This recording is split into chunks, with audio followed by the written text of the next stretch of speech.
right, following a 61-54 win over North Carolina Central, representing the Coyotes is number 41, Alexi Hempe, and number 10, Adara Groman. First, we'll kind of start with you, Alexi. Back-to-back home wins. Talk about what it means to just get 2 wins back-to-back at home here in front of the home crowd. Yeah, it definitely means a lot. I think just keep progressing and building momentum on top of that. And it always helps to have 2 back-to-back home games, especially with our fans that bring a lot of energy. So I think just building off of that, improving, and just getting better each day.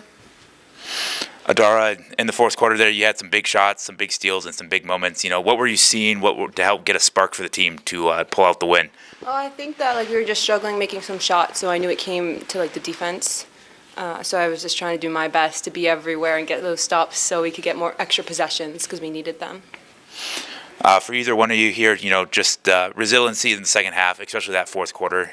You guys, North Carolina Central battled here all game, but then you guys kind of turned it on in the fourth quarter. What was the message at halftime and then, going into that final quarter of play to really get you guys over the top and get that win here?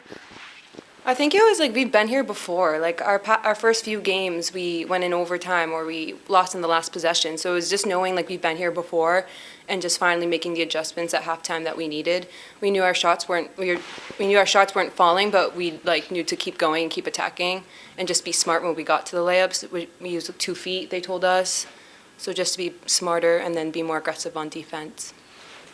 Well, offense was a little tough today, I think, for both teams. I think for our team, the length and the athleticism really made it tough to finish early around the rim. I think we got blocked a few times, and then I think it got a little bit in our heads, and we started looking for defenders instead of going to finish. But, the bright spot for us today was being able to get to the free throw line, converting at the free throw line, 21 for 23, was kind of the difference in the game for us. But I think late in the game, kind of got into some situations there and felt like our team did a good job of finishing some of those possessions with rebounds and able to kind of to finish, without getting into a situation where, it was a 1-possession game again.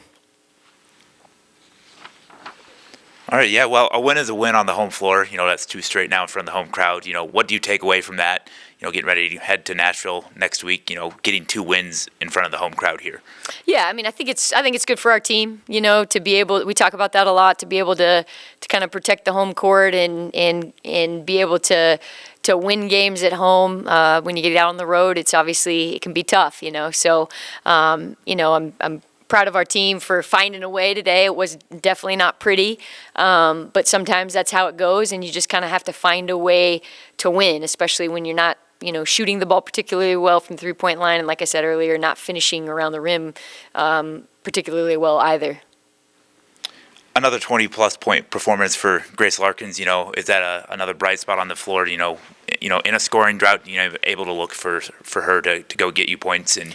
Yeah, for sure. I think what was good about Grace in this game was obviously she had a bit of a fast start. I felt like she got to the rim a few times early in the game, and then kind of had a stretch in the middle where she struggled a little bit. And, and then kind of in that fourth quarter, you kind of saw that competitiveness come out. And I felt there were 2 or 3 times where, she just kind of had it in her mind that she was going to be able to find a way to the rim and make a play. So, and you look along her stat line, and, she was 8 for 8 from the free throw line today, which was huge. And obviously rebounded the ball and assist to turnover ratio today. She had 5 assists, 1 turnover. So her stat line was really, really solid, and she does a lot for us. You touched on it with the competitiveness of the team, in the second half and then into that fourth quarter. But as a team as a whole, what was the message at the halftime break and then, at the end of the third quarter heading into that fourth, to spark that? Yeah, I mean, I think it was just, just trying to get some stops on defense. So there was times in that third quarter where I felt like we were just kind of exchanging baskets. I mean, it was each team scored 11. Offense was hard to come by in the third quarter, but in the fourth quarter, it was just kind of lock in and let's kind of try to focus on getting some stops so that we can give our offense a chance here.